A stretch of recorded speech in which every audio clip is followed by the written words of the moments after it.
Hi, everyone. Thanks so much for joining us at Venture Cafe for another artist talk. My name is Angela McQuillan, and I'm the curator at the Esther Klein Gallery at the Science Center in Philadelphia, which is also home to Venture Cafe. So tonight, I'm speaking to you from inside the Esther Klein Gallery amidst the artwork of Dena Haden in her solo exhibition called For Whom We Walk This Earth. So the Esther Klein Gallery reopened last Thursday after being closed for 7 months. And we're really excited to get back to holding our regular exhibitions. We're currently open to the public by appointment only. And after my introduction, I'll provide more information on how to schedule an in-person tour. And we're also doing virtual tours every Thursday, which is what you guys are getting today. So we're gonna go ahead and start off with the presentation by Dena, and then we'll move into a walking tour of the work. Dena Haden is an installation and fiber artist from Berkeley, Massachusetts, who uses found wood, metal, fiber, wax, plant materials, and kombucha culture to explore the natural cycle of living materials. She views making art as a practice to connect her own state of awareness through materials, sound, and movement. Dena is the program director for the Co-Creative Center, a space that offers members the ability to develop creative projects while offering the opportunity for community growth and collaboration. She's also the co-founder and team member for Superflat NB, a mural arts organization in New Bedford, Massachusetts. For her work in the arts, Haden has received many awards and grants, including the South Coast Emerging Leader Award, Entrepreneur of the Year Award from the University of Massachusetts, and a Mass Cultural Council grant. In addition to her work in the arts community, she has an extensive exhibition record with numerous solo and group exhibitions in Boston, Philadelphia, and around the Northeast. Dena has also exhibited internationally in Europe and Japan. She was also recently enrolled in a residency at the Aeromont School of Arts and Crafts, where she created the work featured in this exhibition. So everyone, please give a warm welcome to Dena Haden. Hey, Dena. Thank you for the intro. Of course, thanks for coming. Yeah, so I was going to kick it off with a little slideshow that I created for another artist talk I did with the gallery, and then we can explore the show, and I'm happy to walk around and talk about the individual pieces and take any questions. Sounds great. And if anyone has any questions throughout her presentation, you can go ahead and just type it in the chat box. All right, so I'm going to go ahead and try to share my screen. Is that working? Yes. All right.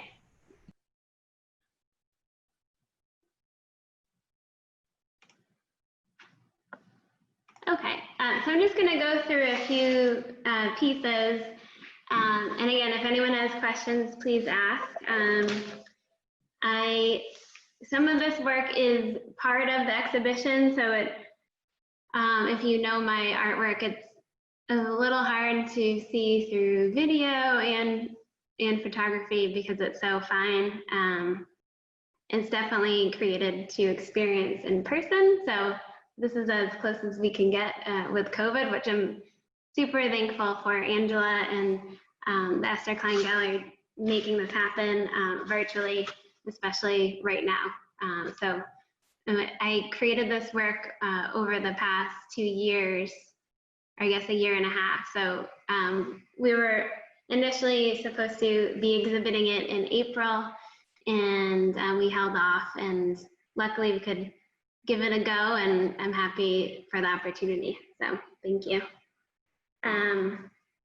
This first piece here is It Can Have No End, and this is a sculpture that's created all out of thread. So each piece is knotted together. It starts at the top and is a weaving all the way down to the bottom, inspired by certain life experiences, but also fishing nets, and how to create fishing nets was what I researched in terms of the creation of this piece. I looked at the format and the technique of creating fishing nets, because I'm from the New Bedford area, which is a working waterfront. So fishing nets are a part of our everyday life. And so I wanted to create something that had fragility and moments in time where I kind of went off the chart and created it from like left to right so that it had the element of time within it. Can I ask how long this piece took you? Because it looks like it took forever. It definitely, this piece took me 3 months to make. You know, like making a piece like this is very meditative, but I also have to take breaks, and I'm usually working on multiple pieces at the same time. So it was about 3 months that this took. And at the end, I also wasn't sure about how the overall shape, what it would look like. And to me, it was really cool how it came out, and it's flat, but it has almost like a volumetric form when you look at it from the front, which was very cool. And then in the exhibition, you can see I incorporated it with 2 other pieces that were woven and net-like to create a larger installation. And this piece is titled For Us. This is a root ball basket that I found. I live on a farm and I landscape a lot for work, but also I garden.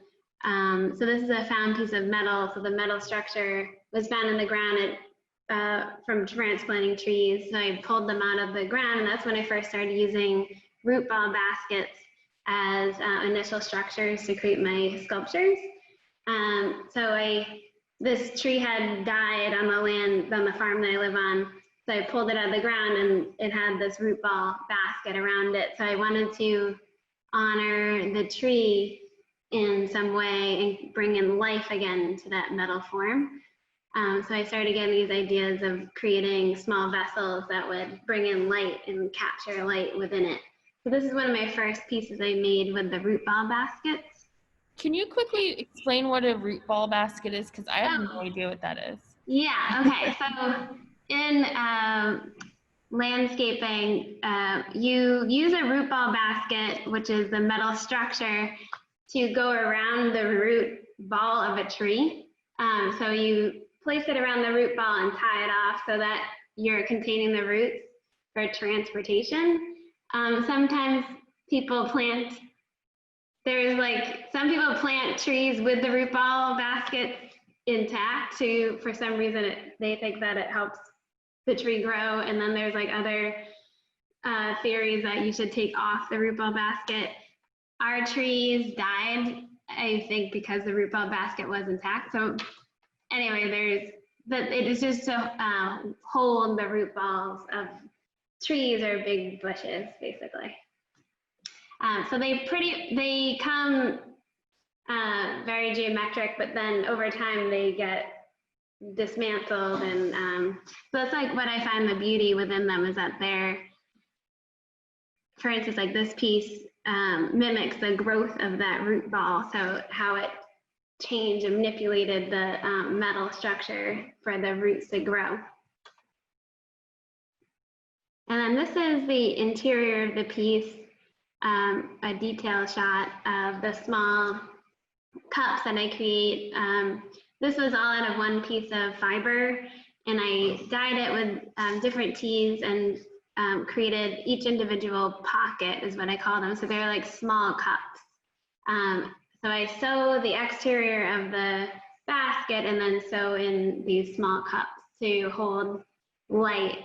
So that they kind of come through it and create a shadow on the exterior. And this piece is titled, As Time Passes, I Begin to Remember That I Forget. And in a similar fashion, this is just a bar I had found while hiking, and it was rusted out. And again, it was just a certain way to like honor that piece of metal and bring in a certain life to it. And this was created, the interior pockets are created out of Kombucha Culture. So that's, I grow it in my studio, and it's a living material. I'm sure some of you have drank kombucha tea, which is created from a culture. So I grow the culture for material purposes and then dry them out and sew them into small pockets in this piece. So it creates like an amber light, which is really beautiful, and it's a living material.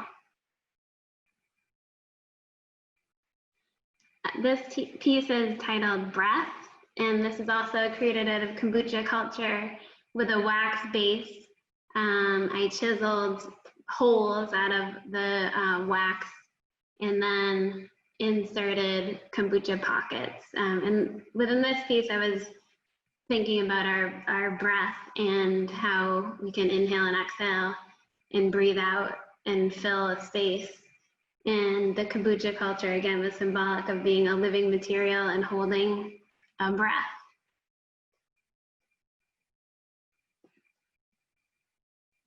This is in reverence, and this piece is in the exhibition as well. It's, again, created from a root ball basket from the farm I live on.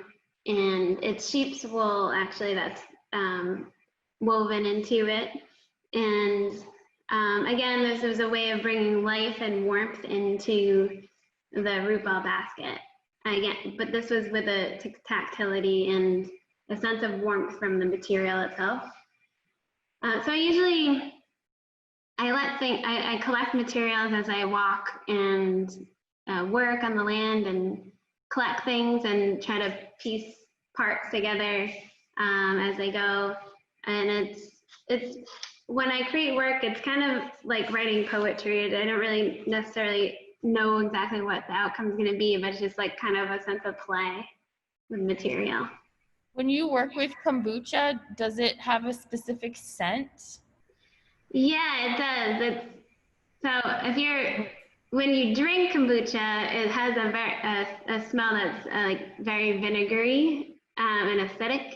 When it dries, it has more of like a maple syrup kind of sweet smell. I was very concerned about that when I started growing it and drying it out, because I don't actually really like the smell of kombucha, but I like to drink it. But so it has like a kind of like a sweet, woody kind of smell when it dries out, and it's not that as strong. Well, that's a good question.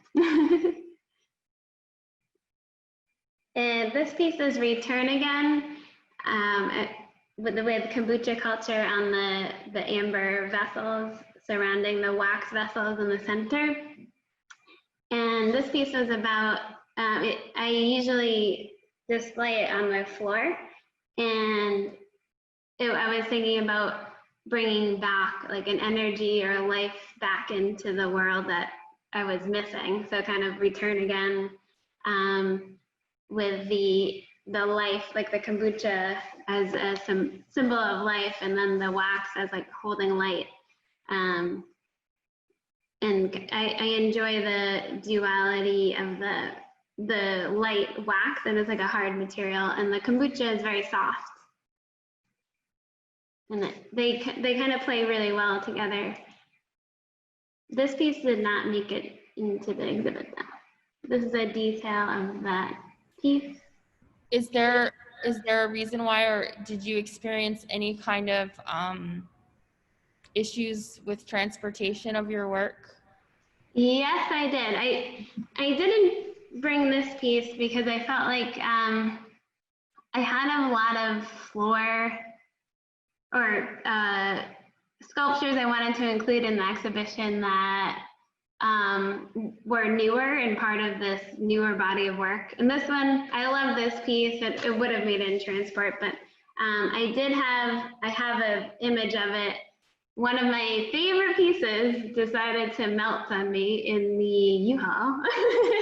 So that was my one tragedy, but I opened up the boxes when I got to the gallery, and one had fully melted and was just like in the ball. So kombucha, you know, it has a mind of its own, and I've never had that experience before, so that's kind of why I like it. It keeps me on my feet and figuring out how to work with it, and it it's very temperamental in terms of it absorbs water. It also does not do well in humidity or heat. Growing it is a whole nother beast. Like you have to monitor the humidity and how much you're feeding it, and it has to be warm enough, so it's like keeping the temperature right. But transportation of it is very difficult. The piece that I tried to transport, I'll show you, that didn't make it, was the largest kombucha slab that I have created. So I think because it wasn't created in smaller individual cups, that it decided to kind of like melt on me. But I wonder, like, obviously it's a living material and you can't really predict what life is going to do. But if anyone knows the answer to this, I'd be interested. Once kombucha is dried, is it still alive? Like, can you hydrate it and grow it? Do you know? it's technically still alive. I have asked there are a lot of other kombucha artists and designers that use kombucha, and you can actually put it back into water and feed it, and it's alive. You can actually create more kombucha culture from a dried culture. That's really cool. It is cool in that fact. So like all of the pieces that are in the show are actually living, and you can rehydrate them. So that also is why it makes it very difficult to figure out its environment in terms of transportation. So, but yeah, any advice, I'm game. This piece is titled The Room Between Space, and its sister piece is in the exhibition. This is from a pitcher plant that I dried out and then created a thread-like form that mimicked the pitcher plant shape. And within these pieces, within this show, I have a lot of threaded pieces that are coming from plant material, and I created them to have like an afterlife for the plants themselves, so that I'm a gardener and I love plants and flowers. So watching a flower or plant die I just was always trying to understand, how do you embody that? And within my work, I slowly realized I could create a sculpture from the dried piece that would reenact its life, or kind of make its life last longer, or like kind of memorialize the energy that it had. So that's kind of the background of these pieces. And speaking of repurposing things, what did you do with the melted kombucha piece? Did you reuse it in any way? I brought it home, and I will, because that piece actually took me a really long time to grow, probably like 5 months. So now I have it stretched out, and I'm trying to dry it out into a sheet again, so that I'll recreate a piece from it. So that's what's fun about the kombucha. You can always rework it. I guess kind of like clay. And then this piece is entry point, so it's kind of the inverse of this piece. And this is in the exhibition. It's from a pitcher plant as well, and a weaving coming from it.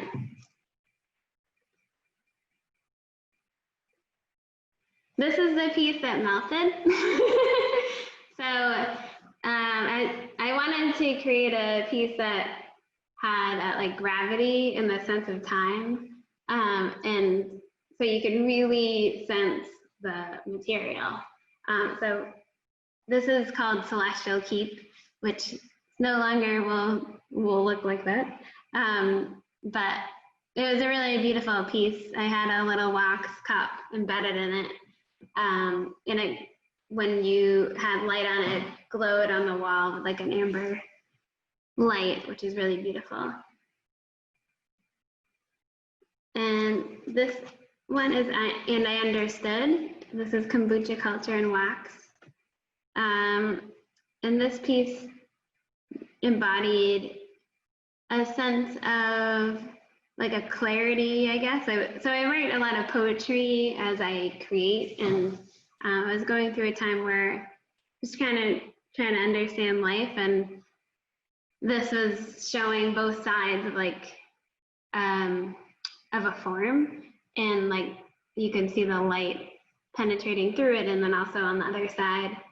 So it was kind of like I understood in terms of like life philosophy and like not hiding anything and being simple was the thoughts behind that. This is just a studio shot. So some of these pieces are in the exhibition, the orchids. And this is a thread weaving from one of my orchids. That must have been so delicate to sew a dried orchid petal. Yeah, it's you cannot, like you have to be in a really slow, like meditative space, and that's why I create this work, is because it like centers me and kind of like checks me in terms of honoring nature and being as fragile and gentle as nature, but also it's amazing how strong that these hold up once they're woven, which is also really beautiful. Did it take you like a few tries to get this looking like did you have to do a few, or? Not really. No. Not at this point. I work with plants so much that from gardening, that I know their breakpoints kind of. So I think I broke one in this process, but yeah. At one point I was trying to create more and kind of doing it quicker with like less relaxation. I was like, that definitely does not work. And this is another piece that's in the exhibition. It's called Long Light, and this is a wasp ball, the spear that was growing off of a tree, and I created the weaving coming out of the hole that a wasp actually, it burrows itself into these wasp galls to reproduce, and then they break through and make a hole and break out of them. So again, it was kind of mimicking the life that was coming out. And this is just a studio shot of a few of the root ball pieces that are in the exhibition. And this is also in the show. This piece is titled "The Love We Hold is the Air We Breathe."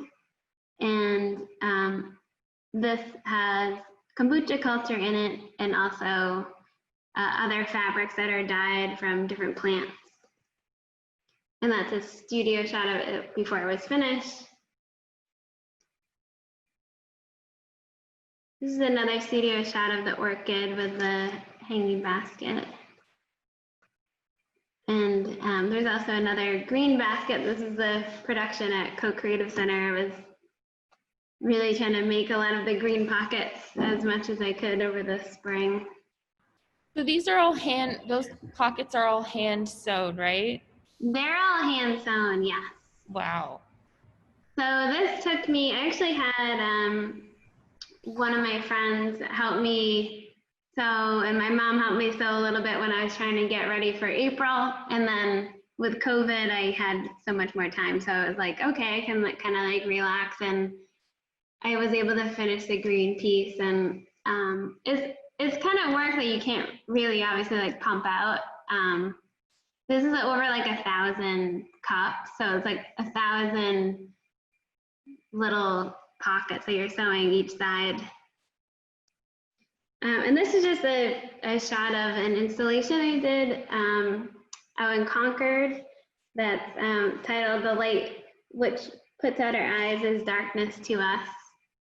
It's a Thoreau quote, and it was in celebration of his 100th anniversary in the woods that he wrote Walden Pond. So this is just an example of an outdoor installation I've done, and it was on site. So I tried to use all the materials from the woods and then created this piece as like a star-like structure.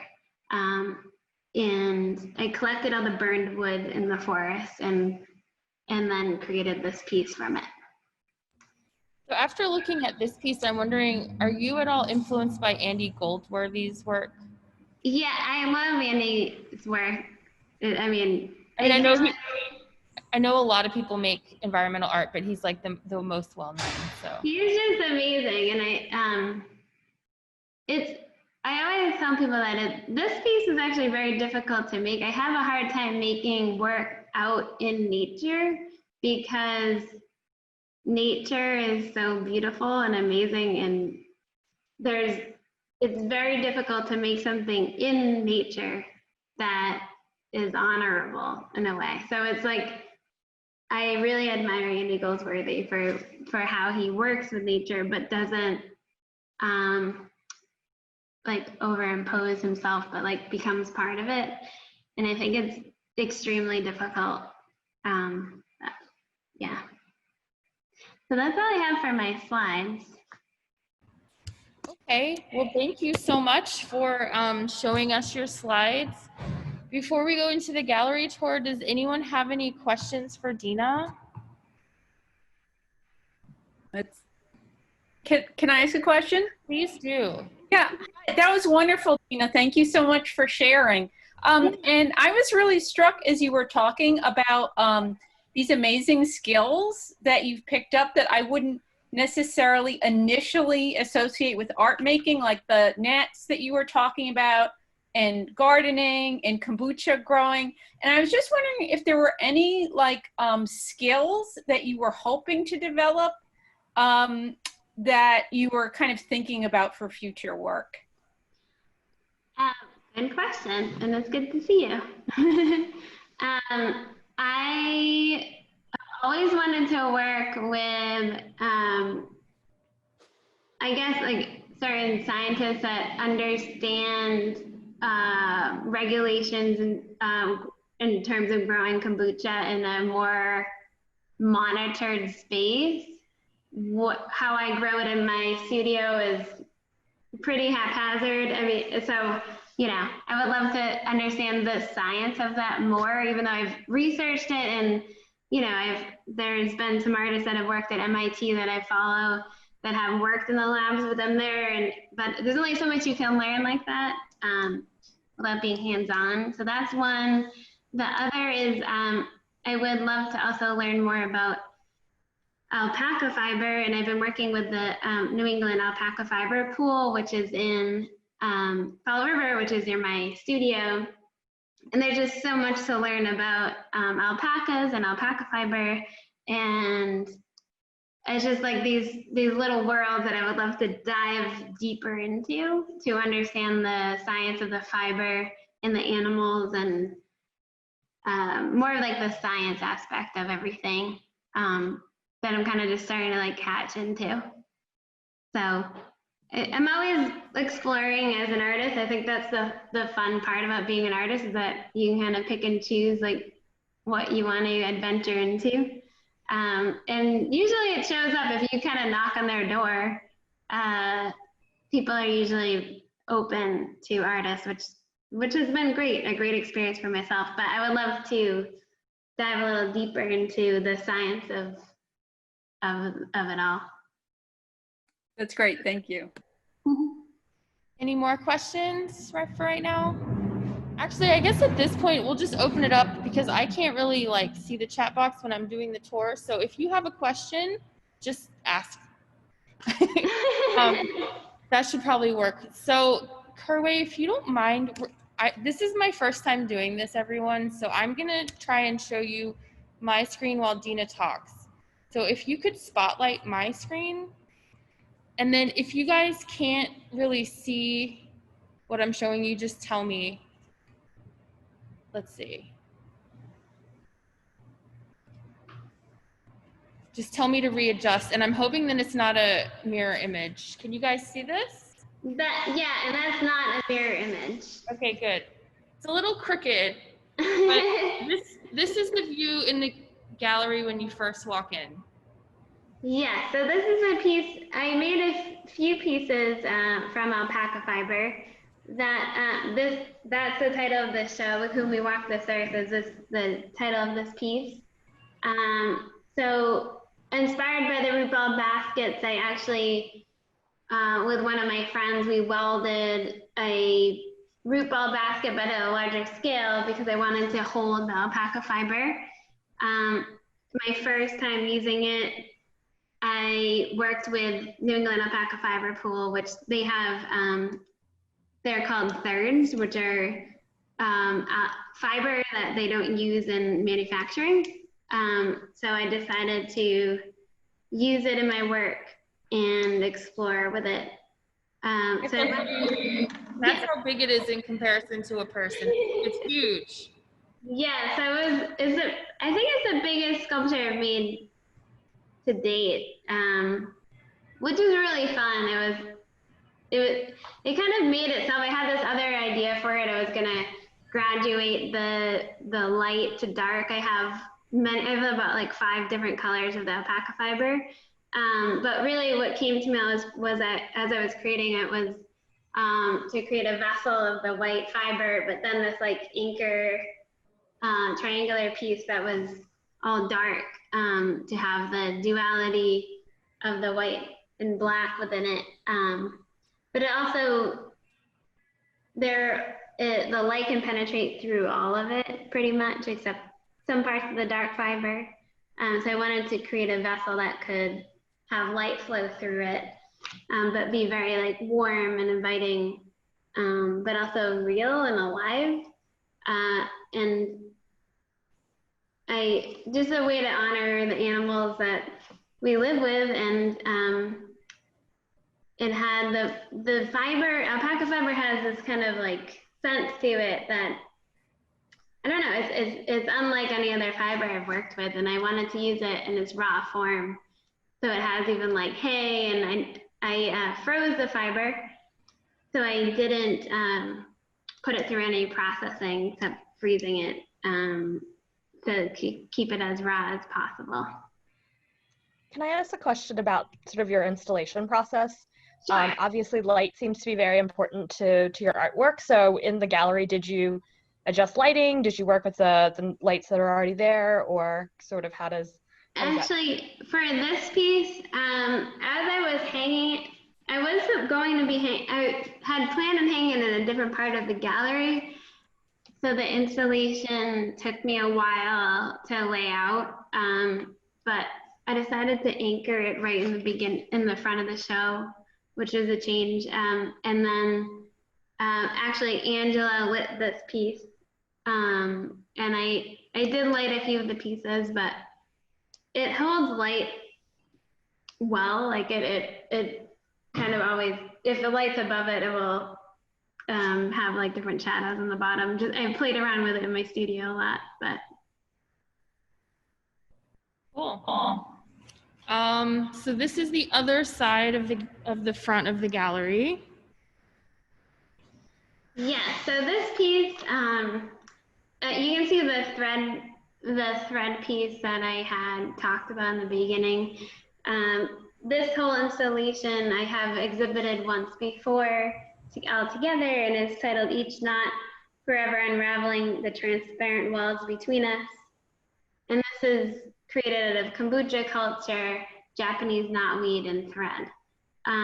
So the piece for this in the back is the Kombucha Culture with fabric, and then Japanese knotweed in the middle, and then thread in the front. And it was a way to talk about like the walls between us as we create certain barriers and walls for protection. And I was just thinking about how they are not real and how we can kind of create and uncreate these barriers that we have between one another. And I thought bringing in the Kombucha Culture was living form.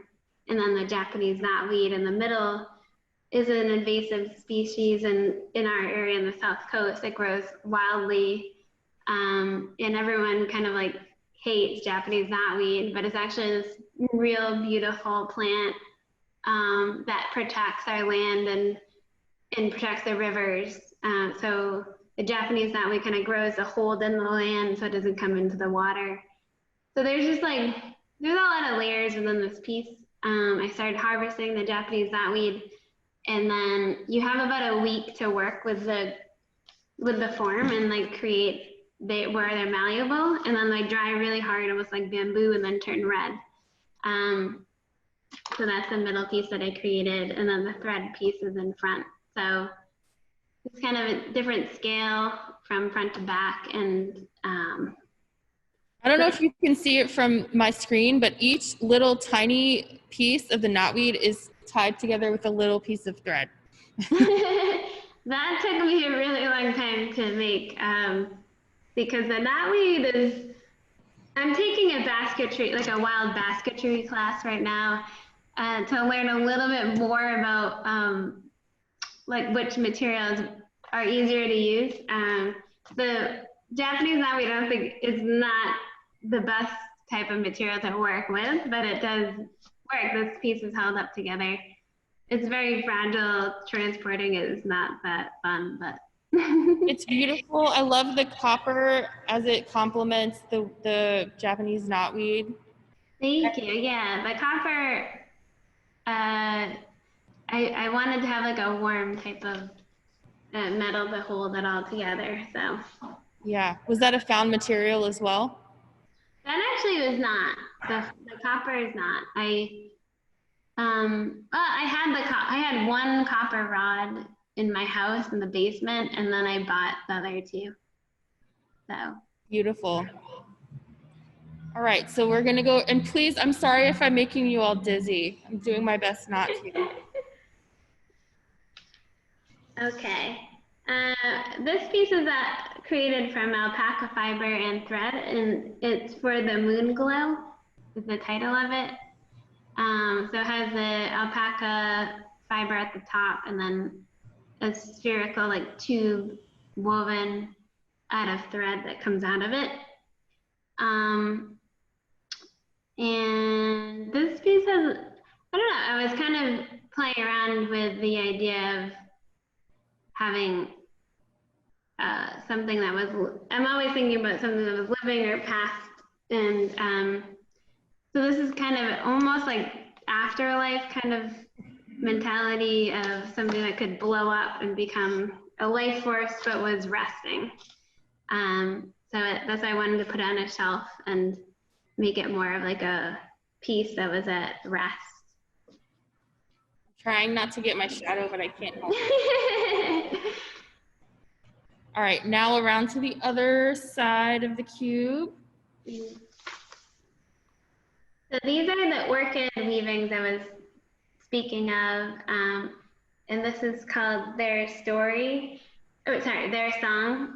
So I take care of a lot of orchids, so I collect them, and then, you know, in the similar way, I think about how to preserve them and the life and like the beauty they had.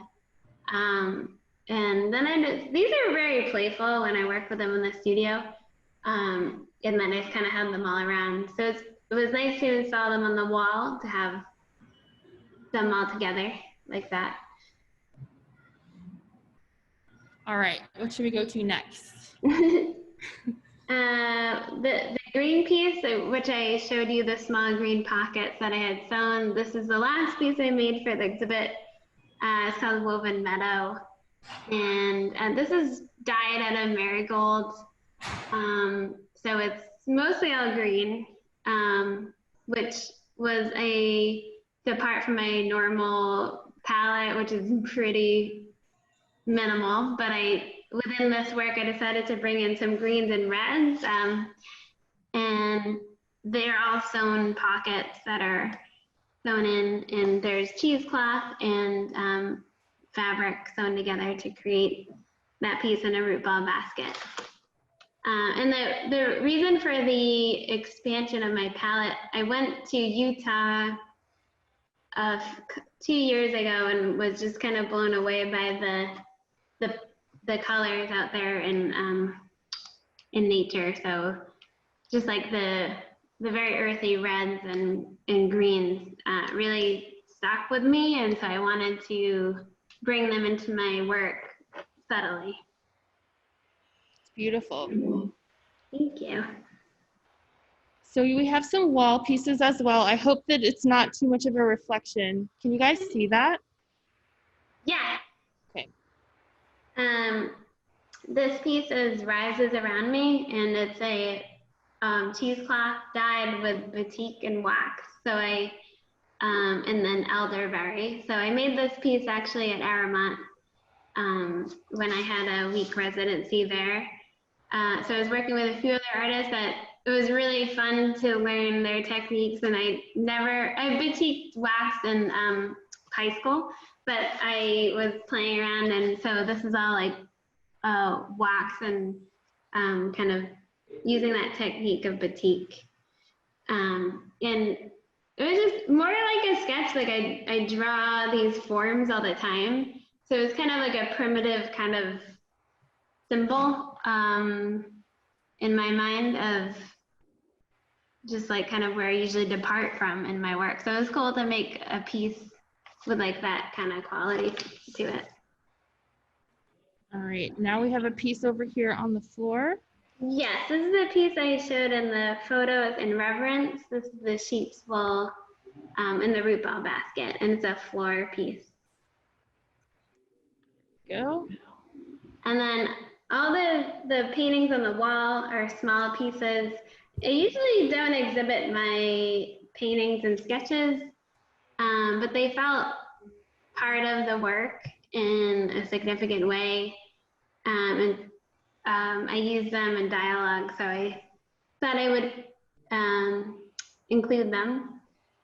And they're mostly with either watercolor or natural pigments that I use. And I think of these as like little keystones in terms of the language with the work.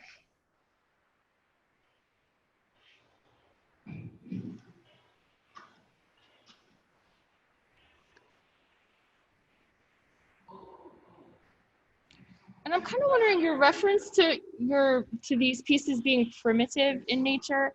Do you ever feel like your use of kind of like these like natural living forms and like hand weaving is sort of like referencing primitive humanity in a way?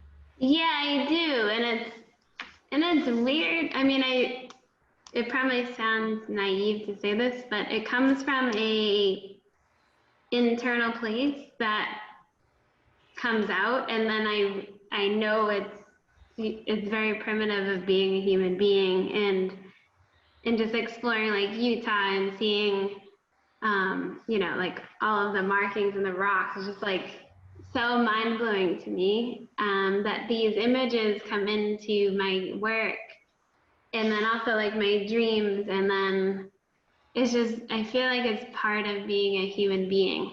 Yeah.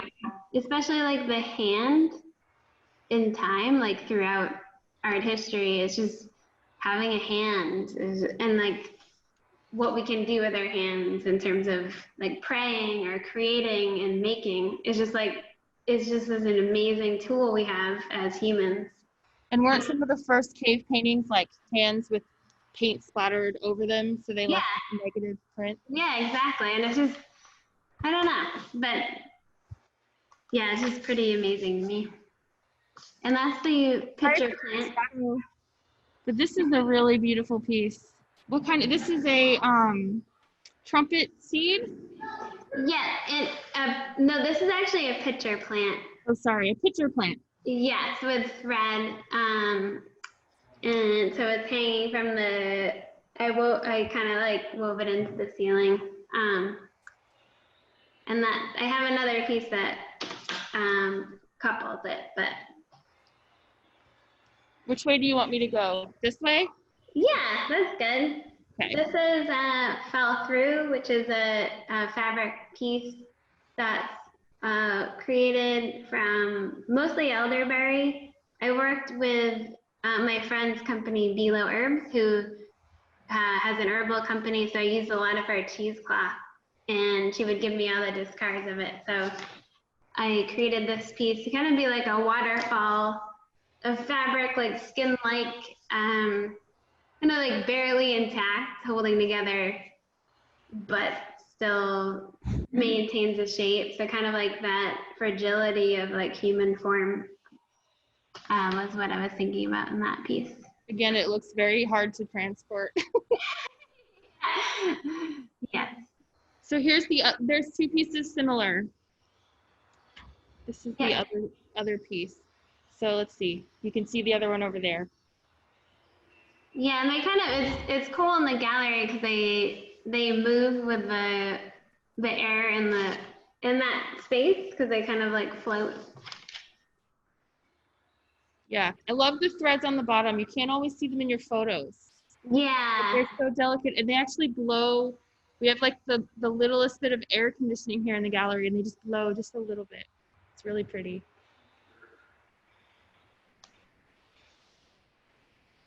All right, so back over to this wall, we have your little pieces.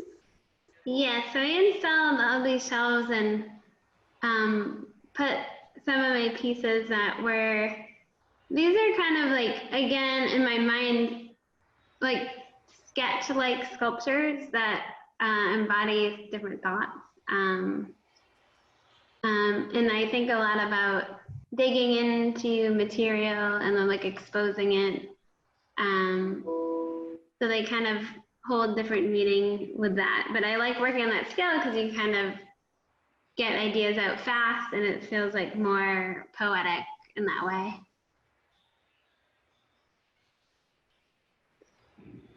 And this is the other root ball piece that I was showing you earlier that has it's mostly elderberry dyed fabric and then the kombucha in the center, in the middle. And I guess people were asking about scale, so there's no Yeah. comparison. Wait, there we go. Yeah, those baskets are about like maybe like 2.5 feet wide, 3 feet wide. Can you go back one more time to the row of small ones along the wall? Sure. I just wanted to look at the one at the very end. I couldn't quite tell what it was. This one? Yeah. Yeah, so that piece is actually fabric, like little pieces of dyed fabric that are kind of like shredded, Mm-hmm. and they create a pile, and on top are these little Magee marbles that I had found in Utah when I was hiking. And they're actually like 2 million years old. Wow. And they're just like, they cover this specific area of Utah that just it almost looks like large deer poop, but, and then you can kind of break them in half, but, so they embed the sand from that area. I just always thought they were so beautiful and I wanted to use them as like a positive and negative. So one is full and the other one is kind of like hollowed out with the ball. I just placed it on top. Nice. Great, thank you. And then this is the last piece that you haven't seen. Yeah, so this piece is created from a devil's claw. So that's a seed. And it has 4 different layers of net-like structure of thread that I All hand tied. Yes, I wove it all together, and I wanted to create a piece that didn't kind of float in terms of like flaps within one another, and like creates this like depth with the threading in the vessels.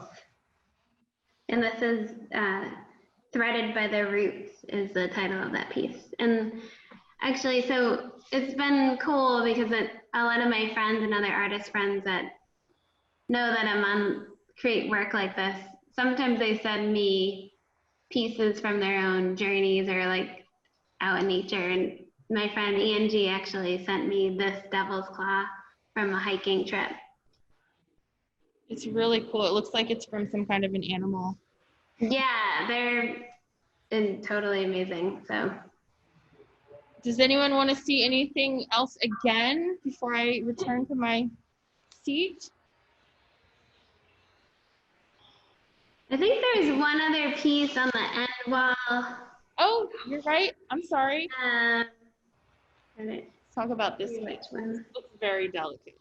That one is Kombucha Culture and Orchid. It's titled Draws You Near, and they're just tied into the kombucha. So it's, I always think of the kombucha culture as a material, a living form, and then again, just the orchids. I wanted to tie into it to kind of just thinking about like the poetry of it and pulling you in, almost like a bookmark or something like that. Yeah, I like the way you hung it. Yeah, it was great. Like the installation was really fun. I had an idea of what I wanted to do, but it's always when you get on site and then put the work together that kind of comes alive, and it's nice to see it all together. I have 2 small studios in my house here, and so I never really get to see the work all together. It's pretty jammed in. So it's nice that they have the space that I feel like they need to breathe. Awesome. Well, thank you so much, Dena. Yeah, you're welcome. This is a beautiful show, so I encourage everyone to come see it in person if you would like to. Does anyone have any questions or comments? I'm gonna go. Thank you. That was beautiful. I've been wanting to see your work for so long. I'm like, Thank you, Midori. I know, and my own, it's difficult to show my work when it's not installed because they're usually in parts. Is there a specific piece in the show that's your favorite? I really like, I don't know, I think the alpaca piece that With Whom We Walk This Earth was, The big it was one. really fun. It was really experimental for me, so that's always fun. Yeah, and I guess I feel like this show is really cohesive. You have this really defined, unique aesthetic, and it's really difficult for artists to understand their own style and kind of discover how to set themselves apart from the rest. How was this creative process for you? It just feels, it's a little hard, I think. When it's your work, it's sometimes hard to see how they all fit together. I think it's a little easier when it's not your work to be more objective. I know it comes from the same place, all like a certain body of work.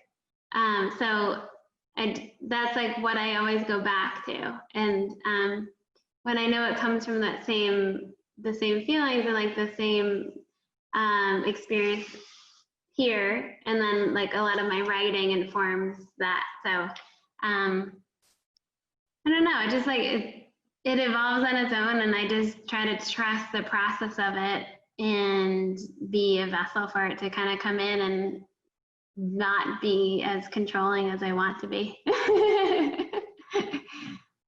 I just That would be an amazing show. thank you. It's a wonderful space to show, and I've never had so much work in one place, so that it's been awesome.